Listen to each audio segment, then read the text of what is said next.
Assalamualaikum warahmatullahi wabarakatuh. Allah Rabbil Alamin. Wassalatu wassalamu ala sayyidil awwalin sayyidil akhirin nabiyina Muhammad wa ala alihi wa ashabihi ajma'in wa ba'du. Saudara-saudariku dimanapun berada, semoga dalam ridha Allah SWT.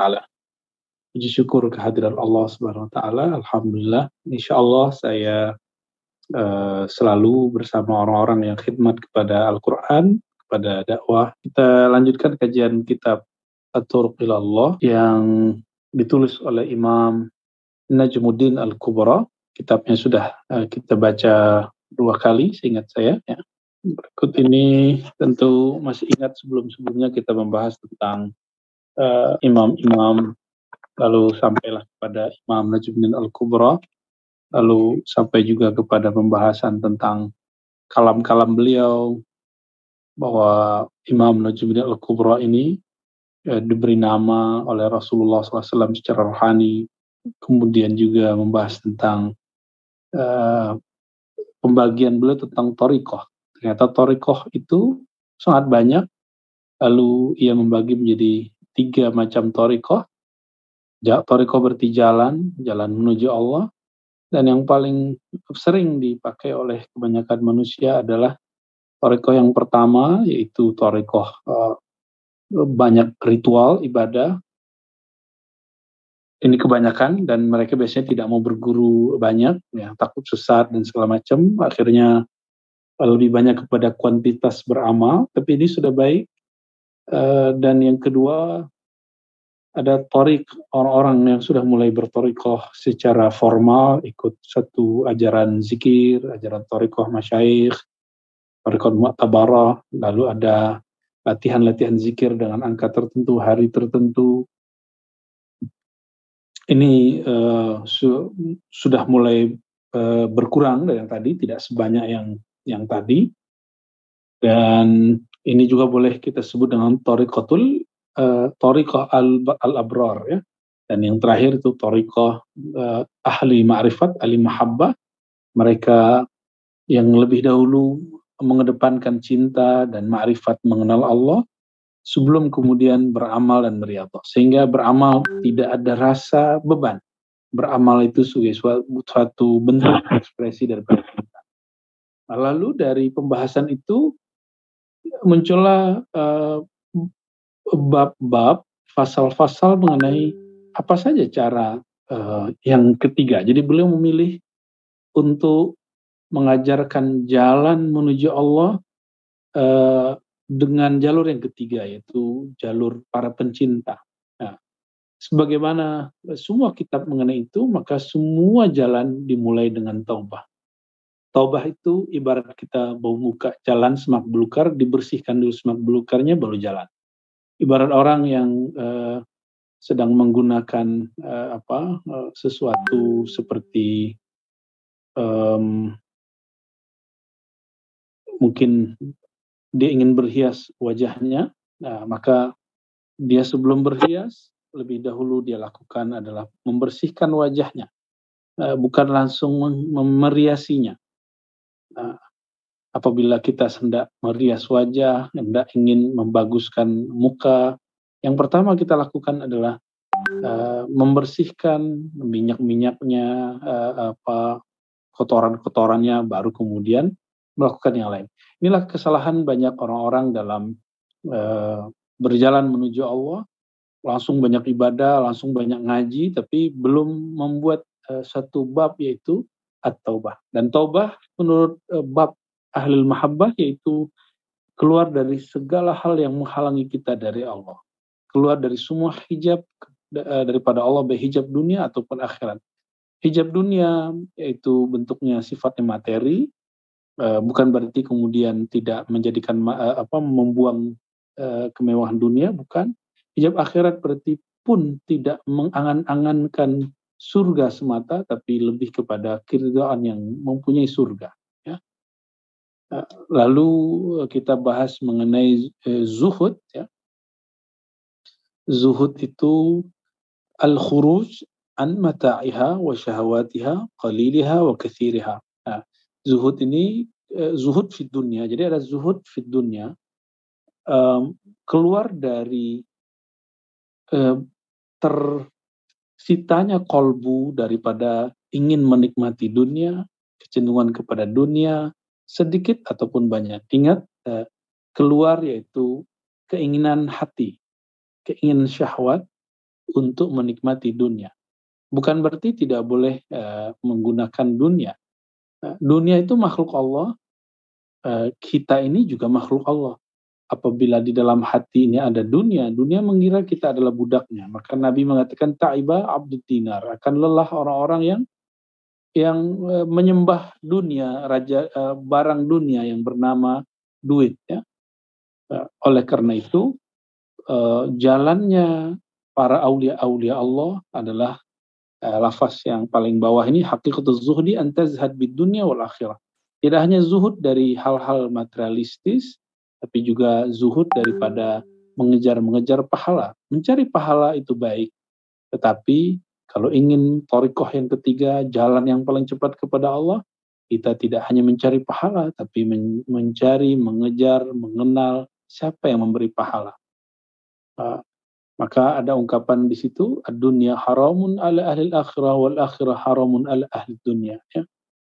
Dunia haram untuk orang ahli akhirat. Ahli akhirat itu tadi yang orang-orang yang sudah tidak lagi mencari dunia, minimal dia beribadah itu niatnya hanya satu, yaitu untuk kebahagiaan akhirat. Tapi orang-orang ahli akhirat yang mencari surga, mereka pun terhalang untuk bertemu Allah karena kenikmatan surga. Maka huma haramani ahlillah, baik tujuan dunia, kenikmatan duniawi atau kenikmatan surgawi, itu dua-duanya akan terhalang, akan diharamkan bagi orang-orang yang menjadi kekasih-kekasih Allah yang ring satu, yang level satu, kira-kira begitu. Nah, kita masuk ke yang ketiga, ya, at-tawakkul. Bismillahirrahmanirrahim. Mari kita baca surah Al-Fatihah. Kita kirimkan untuk baginda Nabi Muhammad SAW, dan pengarang kitab ini Al-Imam Al-Qutub Najibuddin Al-Kubra, dan para masyayikh kita, guru-guru kita, orang tua kita, dan siapapun yang berjasa mengadakan kajian ini. Al-Fatihah. A'udzubillahi Bismillahirrahmanirrahim. Iyyaka na'budu wa iyyaka nasta'in. Shiratal ladzina an'amta 'alaihim ghairil maghdubi 'alaihim waladdallin. Yang ketiga yaitu tentang at-tawakkul, bertawakal. Tawakkul bahasa Arab berarti mewakilkan, menyerahkan. Kita kalau punya wakil lalu kita pergi keluar, maka kita menyerahkan tugas kepadanya. Nah, apabila seseorang bertawakal kepada Allah, maka dia sebenarnya sedang menyerahkan hakikat segala sesuatu kepada Allah Ta'ala. Ya. Itu maksud daripada bertawakal. Tawakal tidak ada urusannya dengan malas. Jadi malas itu dosa. Ya. Malas itu penyakit yang ada di dalam diri. Orang-orang yang malas, dia ngeles dan mengatakan dirinya sedang bertawakal, padahal dia sedang malas. Ya. Kita tidak akan bersembunyi dengan kata tawakal terhadap kemalasan kita. Maka Nabi kemudian berdoa, Allahumma inni a'udzubika minal ajzi wal kasal. Ya Allah, lindungi kami dari kelemahan dan kemalasan. Tawakkul cuma jadi dalam bahasa Indonesia lebih digunakan kata kerjanya itu tawakkal, tawakkala, ya tawakkalu, tawakkulan. Dari kata ini masyhurlah istilah penyerahan total diri kepada Allah dengan istilah tawakal. Apa makna yang dikatakan menurut ulama ahlillah, ulama-ulama ahli cinta kepada Allah, para aulia-aulia Allah? Mereka memberikan makna tawakkul dengan makna yang lebih ringkas. Tawakkul berarti keluar, khuruj, keluar anil asbab, daripada asbab-asbab, wassabab, dan sebab apa saja, yaitu segala sesuatu selain Allah. Jadi al-asbab wassabab itu segala sesuatu selain Allah. Siqatan billah, karena trust, percaya kepada Allah. Dan ini adalah pekerjaan kolbu, bukan pekerjaan fisik. Jadi tawakal itu letaknya di dalam kolbu. Maka ini tidak ketahuan kalau orangnya tidak merasakan dengan kolbunya. Jadi tawakal bukan kelihatan dari dia tidur-tiduran, dia santai, bukan. Tapi tawakal adalah sesuatu kepercayaan. Nah, kepercayaan itu adanya di dalam kolbu, ya, kolbun, ya. Kama huwa bil maut. Sebagaimana persoalan kematian, ya. Kita kalau masalah mati, kita kan serahkan diri kepada Allah. Maka sikapilah semuanya seperti itu, ya. Wa may yatawakkal 'ala Allah, lalu dalam surah At-Thalaq ayat 3, siapa yang berserah diri kepada Allah, fahuwa hasbuh, maka Allah akan mencukupkan dia. Jadi kenapa kita ini nggak pernah cukup, tidak pernah merasa tenang, karena kita tidak total kepada Allah. Ternyata wirid-wirid kita tidak pernah menjaga kita. Sedekah kita pun tidak akan mampu menolak bala sehebat yang kita bayangkan. Ya, yang betul-betul mampu adalah Allah itu sendiri. Maka jangan bersandar dengan amalan, jangan menggantungkan diri dengan kuantitas amal, tapi serahkanlah diri kita kepada yang kita sembah dalam beramal. Buatlah pengakuan, ya Allah, ya Tuhanku, amalanku tidak sempurna, sedekahku tidak ikhlas, tapi Engkau maha sempurna, dan Engkau adalah zat yang maha tulus. Nah, kalau kita mengenal Allah dengan benar-benar hak, ya, hakul ma'rifah, maka rasa percaya itu akan muncul lebih kuat lagi, ya. Wa may yatawakkal 'ala Allah fahuwa hasbuh. Apabila ada orang yang paling terpercaya, paling hebat, menjamin kita bisa tenang. Adakah yang lebih kuat, lebih terpercaya daripada Allah? Lalu Allah mengatakan, siapa yang berserah diri kepadaku, aku akan mencukupkannya. Itulah makna daripada surat At-Thalaq ayat 3. Nah, apa zikirnya supaya muncul rasa ini? Itu tadi pemahamannya. Memutuskan kaitan hati dari selain Allah, ya, memutuskan hati dari selain Allah Subhanahu wa Ta'ala. Nah, apabila kita telah memutuskan hati, jadi hati ini harus diputus dari selain Allah. Inilah yang disebut dengan tawakal. Baru disebut tawakal, ya. Pemahamannya seperti itu, lebih kurang. Memutus hati dari selain Allah. Apa aja selain Allah itu? Bahkan tidak bergantung kepada malaikat, ya, seperti malaikat, jin, jimat, bahkan amal. Kita nggak bergantung ke amal, bukan berarti kita nggak beramal. Kita nggak bergantung ke malaikat, bukan berarti kita harus menghardik-hardik malaikat, menghardik jin, ya, atau kemudian menghina jimat. Tidak, ya. Bukan seperti itu. Kita bergantung kepada Allah dalam bab, misalnya bab sehat. Tawakal dalam bab sehat misalnya. Bagaimana? Kita tetap berobat, ya, tapi hati mengharapkan kesembuhannya dari Allah. Nah, ini contohnya, ya. Jadi tetap mengambil asbab secara zahir, tapi batinnya kolbu hanya bergantung kepada Allah. Nah, untuk mendapatkan ini, secara pahamnya tadi sudah. Lalu apa auratnya? Wiridnya ada dua. Pertama, zikir hasballah, ya. Yang pertama zikir hasballah. Hasballah itu hasbunallah wa ni'mal wakil. Yang pertama zikir hasballah. Hasballah itu biasa dibaca hasbunallah, hasbunallah wa ni'mal wakil. Hasbunallah wa ni'mal wakil, ya.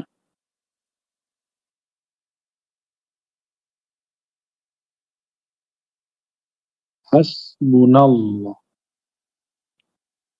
wa ni'mal wakil.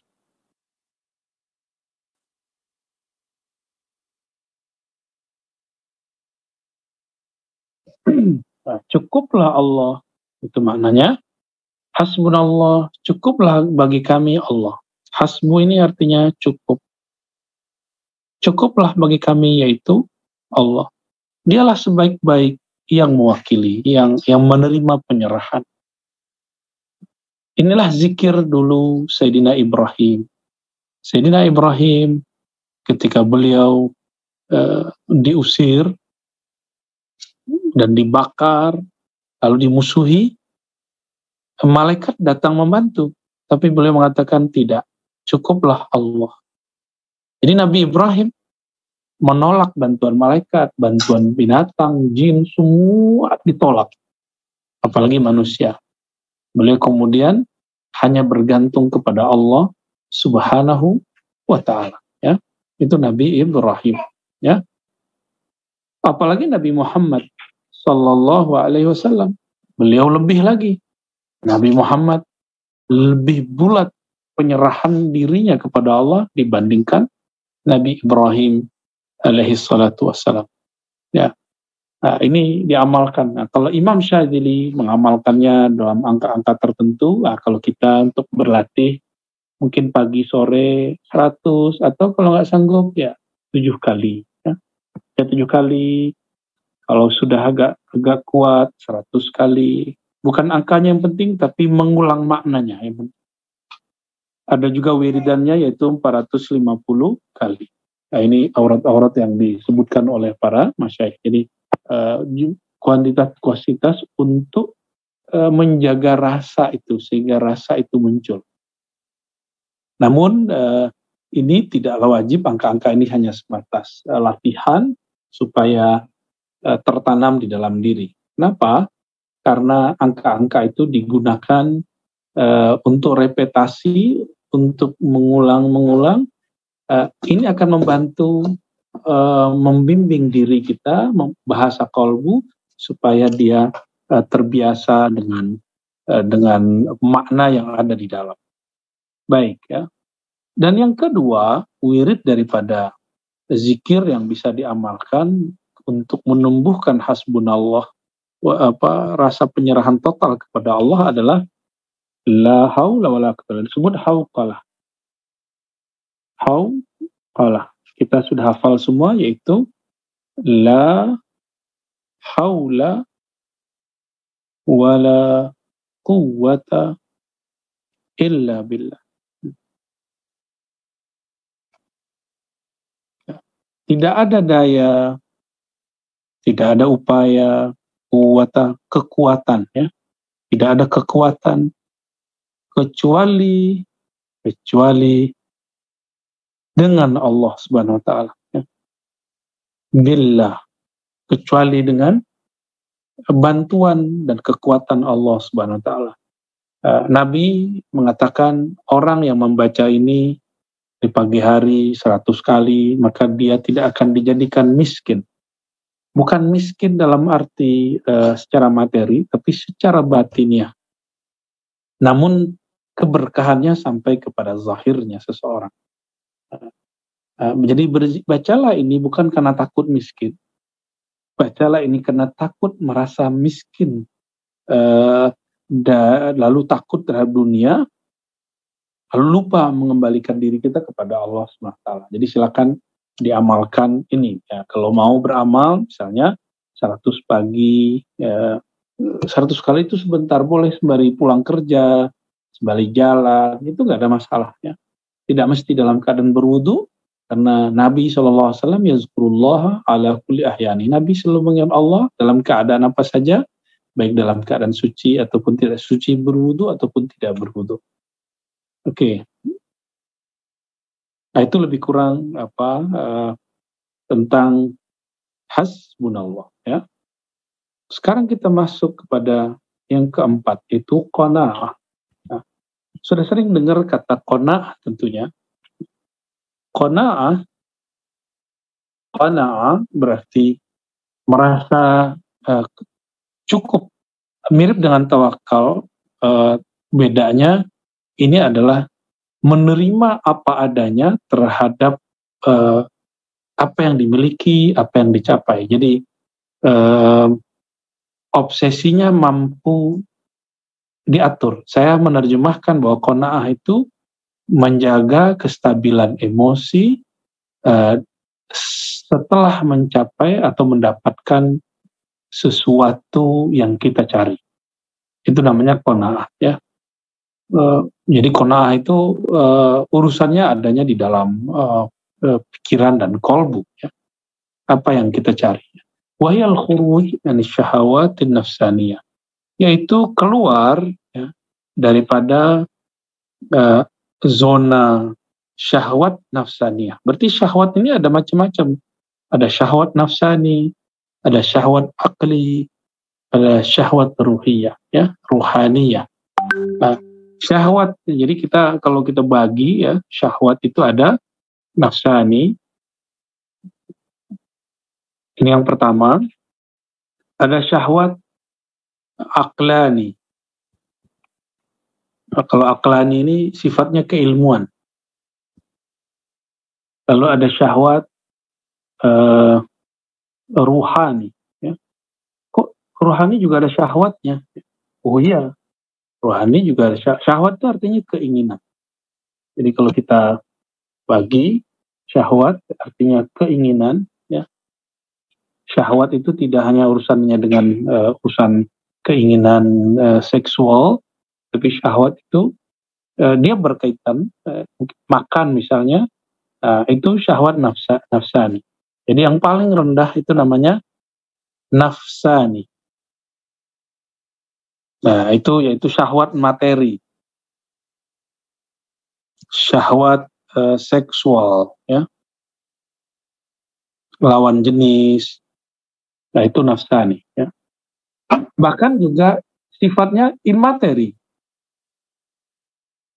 seperti agak keren dikit, seperti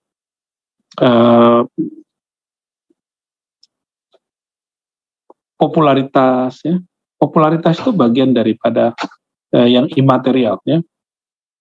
Popularitas itu bagian dari syahwat nafsani. Nah, ingin populer, kesel sama orang yang lebih terkenal dari kita, oh itu bahaya itu, ya. Nah, yang kedua yaitu aklani. Aklani, akliyah dari kata akal, ya. Nah, ini lebih kepada sifat yang di atasnya imateri yang itu, di atasnya popularitas, dia sifatnya kayak semacam ambisi-ambisi pengetahuan, ya, scientific, science. Jadi sifatnya kepada keilmuan, ambisi. Disinilah kemudian orang memburu suatu penelitian keilmuan. Cuma jika tidak dibarengi dengan qanaah, maka akan muncul kesombongan dan akan muncul kemudian sifat-sifat yang, ya, apa yang disebut dalam falsafah ilmu, menggunakan ilmu tidak pada tempatnya. Jadi ilmu itu netral, tergantung orang yang berilmunya. Apabila orang yang berilmunya tidak beres nafsaninya, maka yang terjadi adalah apa yang kita lihat dari ilmuwan-ilmuwan nakal, ya. Dan yang paling tinggi itu adalah syahwat ruhani, ya. Syahwat ruhani, jika tadi tentang ilmu, ruhani itu kepada objek yang diilmui. Siapakah objek yang paling mulia dalam ilmu? Yaitu Allah yang maha memiliki ilmu. Itu syahwat rohani. Maka syahwat rohani ini puncaknya ada di dalam memandang Allah, disebut dengan musyahadah. Ya, musyahadah. Memandang Allah, bertemu Allah. Ya. Nah, namun syahwat rohani ini dia tidak dapat dipisahkan dari aklani ataupun nafsani. Apabila rohani sudah dapat dicapai, maka aklani dan nafsani ini akan terikut serta.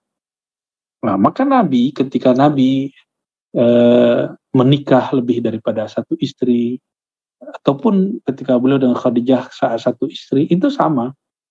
Beliau bukanlah orang yang seperti yang dituduhkan orientalis barat dulu zaman-zaman penjajahan bahwa Nabi Muhammad itu hypersex. Bukan. Justru Nabi itu sudah mendiskon dirinya banyak karena kekuatan kejantanan Rasulullah itu 40 lebih laki-laki, bahkan 100 lah minimal, 100 laki-laki ya. Tapi beliau hanya menikah dengan 13 istri, lalu bertahan 11, meninggal 2, sisa 9.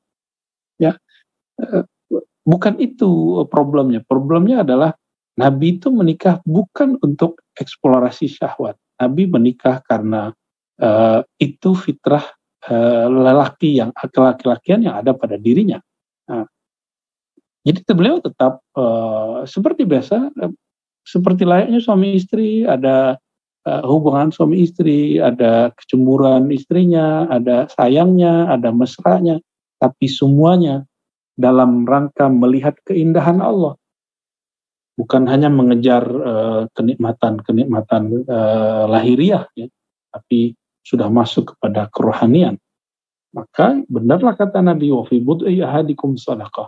Bahkan dalam pada alat kelamin kalian, kemaluan kalian itu juga bisa dapat ibadah. Ya, kalau kita cuma nafsani, orang-orang masuk surga yang terbayang nanti menikahi bidadari. Kalau aklani, keilmuan-keilmuan.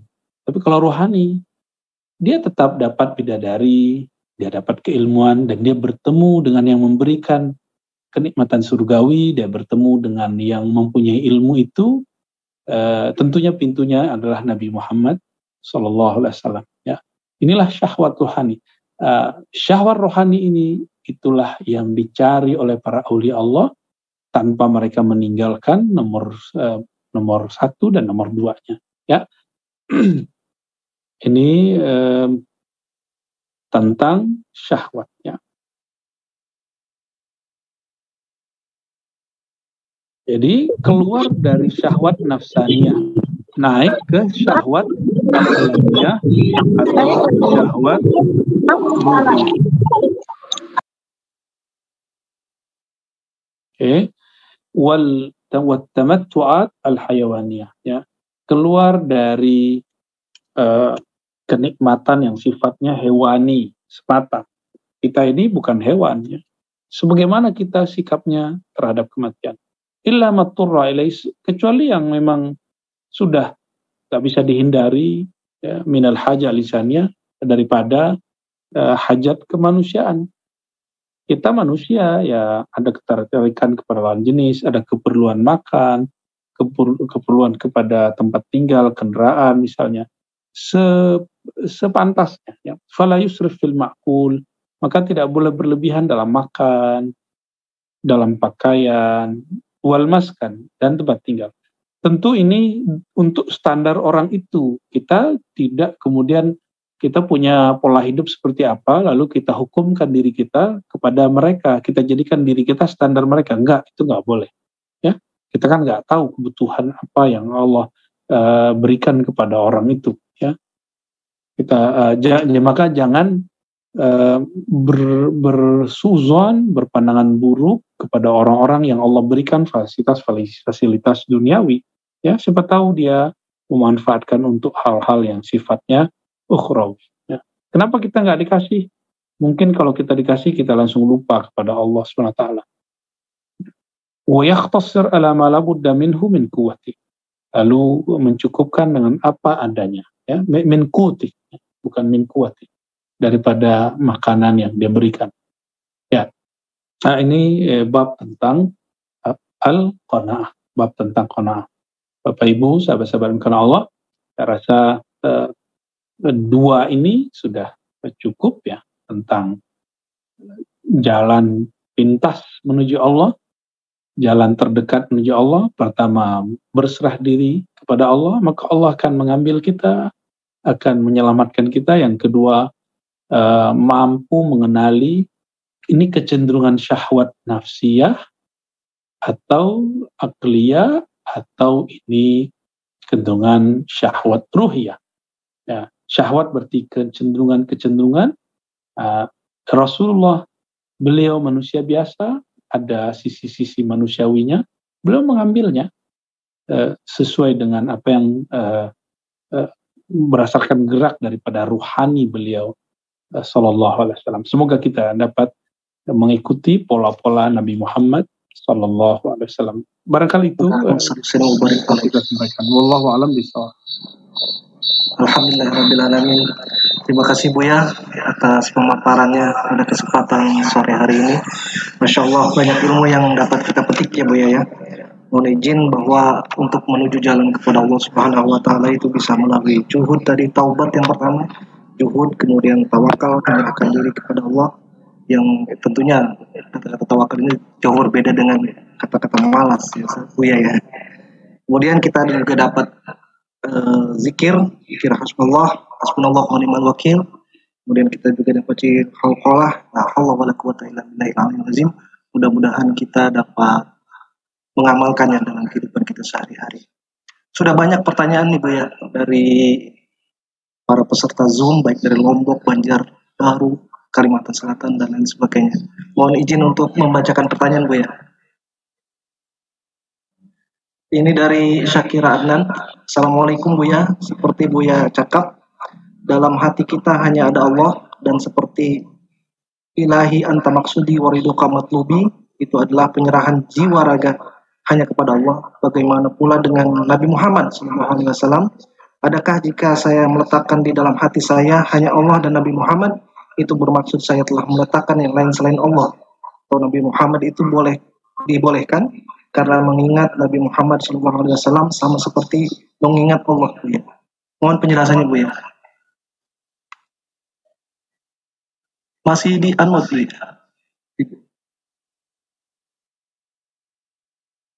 Oke, baik Saudari Syakira tadi ya. Sebagaimana sering saya sampaikan dalam kajian tentang profil baginda Nabi Muhammad dalam kitab Asy-Syifa karya Imam Al-Qadiyat, bahwa waja'alna dzikraka min dzikri, kami jadikan menyebutmu itu bagian dari menyebut Allah. Mengingat Nabi Muhammad itu akan menghantarkan kita untuk mengingat Allah. Kita tidak pernah menyembah Nabi Muhammad, tapi dengan menyebut Nabi Muhammad kita akan termotivasi untuk menyembah Allah seutuhnya. Jadi ketika di dalam kolbu ini ada cinta Nabi Muhammad, justru itulah yang sebenarnya. Apakah ada orang yang bisa kenal Allah tanpa ajaran Nabi Muhammad? Tidak mungkin, kita tidak mungkin sholat tanpa ajaran Nabi Muhammad. Adakah kita mampu sholat, zikir, bisa haji umroh, bisa hari ini teman-teman sudah mulai ada yang nutup berhijab, ada yang sedang belajar bersedekah, kalau tidak ada ajaran Nabi Muhammad? Apa yang membuat kita dapat bersaudara hari ini walaupun tidak pernah bertemu, tapi kita bisa kemudian berbaik ya? Mungkin kita juga bingung kenapa. Ternyata rahasianya sederhana sekali, karena ajaran Nabi Muhammad SAW. Maka dalam ungkapan-ungkapan para ulama, Nabi Muhammad itu disebut dengan Babullah, pintu menuju Allah. Jika Sayyidina Ali pintu menuju ilmu Nabi Muhammad, maka Nabi Muhammad adalah Babullah, pintu menuju Allah. Jadi tidak ada pertentangan antara mencintai Nabi Muhammad dan mencintai Allah. Itu satu jalur ya. Terima kasih Bu ya atas penjelasannya. Sama-sama. Meningkat kepada pertanyaan yang kedua nih Bu ya, dari Hazirah Khairuddin. Assalamualaikum Bu ya. Apakah cara yang sebenar menyikapi sesuatu atau musibah ujian, dan bagaimana seseorang itu bisa benar-benar ridho, bukan sekedar lisan dengan sebarang ketentuan Allah Ta'ala itu? Mungkin berkaitan dengan musibah yang belakangan ini terjadi. Ya, semakin kenal Allah, maka akan semakin kuat kita menerima ujian. Semakin jauh dari mengenalnya, maka akan semakin berat dan sakit dalam menghadapi ujian. ujian itu tidak hanya musibah alam, tapi juga musibah pikiran, musibah perasaan, musibah pertemanan. Jadi musibah itu tidak hanya urusan alam ya. Kalau kayak gempa segala macam itu terjadi dalam waktu tidak setiap hari. Ya. Musibah yang paling berbahaya itu adalah kita tidak mengenal Allah yang menimpakan musibah. Nah, setiap kali kita jauh dari mengenal Allah, maka sedikit pun musibah akan menggoncangkan hati dan akan terasa pahit. Jadi jalan untuk supaya ridho kepadanya, kenali siapa yang menimpakannya. Ini yang pernah dikalamkan oleh Imam Athaillah Skandari ya. Li khaffifa anka alamul bala, supaya sakitnya ujian itu menjadi ringan kepadamu, kenalilah zat yang menimpakannya kepadamu. Ya, kalau suami istri misalnya, kenapa mampu menanggung beratnya hidup bersama? Karena kita kenal kita sedang dengan siapa. Saudara dengan saudara, kawan dengan kawan, sama-sama berjuang. Biasanya ujiannya begitu. Ketika mulai ada masalah, nanti akan berguguran mana teman sejati, mana yang tidak sejati. Mana yang benar-benar hakiki, mana yang tidak hakiki. Nah, ujian itu cara Allah untuk mengeliminasi orang-orang yang tidak sungguh-sungguh di jalannya. Ya. Jadi kenali dia, maka rasakan bahwa musibah itu adalah cara dia menegur kita, cara dia menyapa kita. Semoga Allah menguatkan, terutama saudara-saudara kita yang di Cianjur, yang sudah meninggal wafat, mereka syahid tentunya, gugur di jalan dalam sentuhan-sentuhan Allah itu. Semoga Allah ampuni dosa-dosa mereka, dan bagi yang mendapatkan kemalangan itu, semoga Allah kuatkan hati mereka. Amin ya Allah. Allah cepat berikan bantuan kepada mereka. Amin ya rabbal alamin. Amin ya rabbal alamin. Baik, kami lanjut Bu ya. Pertanyaan dari Desi Sobarna. Assalamualaikum Buya, mohon izin bertanya. Saya pernah mendengar ceramah Buya, mati sebelum dimatikan. Maksudnya gimana Buya? Itu pembukaan dari kitab ini. Jalan ringkas menuju Allah adalah mematikan diri sebelum mati. Itu bukan hadis Nabi, namun dinisbatkan, dikembalikan kepada sumbernya, yaitu Sayyidina Umar. Namun Sayyidina Umar tidak mungkin mengkalamkan, mengatakan hal ini kecuali diajarkan baginda Nabi Muhammad SAW. Oleh karena itu Imam Najmuddin Al-Kubra, pengarang kitab ini, menyebutkan ini sebagai hadis Nabi Muhammad SAW. Apa maksud mematikan diri sebelum mati? Mati yang kita kenal selama ini itu mati secara tabi'i atau mati secara jasadi, mati secara jasadiah atau tak tabi'inya, berpisahnya ruh dengan badan. Adapun yang dimaksud matikan dirimu sebelum mati, nonaktifkan keliaran otakmu, nonaktifkan pengingkaran kolbumu, istirahatkan jiwamu. Jangan urus yang tidak perlu kamu urus, jangan pikirkan yang tidak perlu kamu pikirkan. Lagi sholat, ya kita fokus untuk menyembah Allah, maka jangan pikirkan dunia. Karena kita tidak mematikan diri sebelum mati, sebelum sholat, maka pikiran itu kemana-mana. Ya. Mematikan diri sebelum mati itu artinya memutus hubungan kita dari selain Allah sebelum kematian yang hakiki menjelang. Jadi kematian yang dimaksud adalah kematian majazi, memutus diri, memutus hati dari selain Allah. Itu yang disebut mematikan diri sebelum mati. Wallahu a'lam bishawab. Baik, terima kasih Buya.